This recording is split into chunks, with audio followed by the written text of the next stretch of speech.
Ito na yung control panel mo, sir. Papadala natin sa Victory Liner, pupuntang Cabanatuan, Nueva Ecija.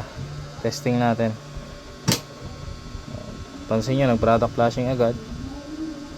On natin RO, patay yung product flashing. On natin product pump. Ayan. So gusto nyo mag product flashing, i-manual. Kung gusto mo yung manual, yun, product flashing, pero dapat naka-on yung product pump mo.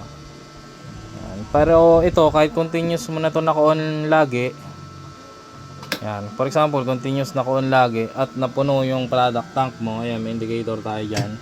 Pag napuno yan, trigger lang natin yung float switch ng product.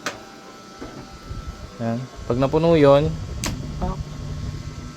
automatic magpa-product flush siya using product pump. Ayan. Tapusin niya yung minutes. So sinet natin dito is 2 minutes, pero pwede nyo i-adjust 3 to 4 minutes, pwede yun. Tapos pag nagbawas, syempre nagre-refill ka, andar ulit. Yun.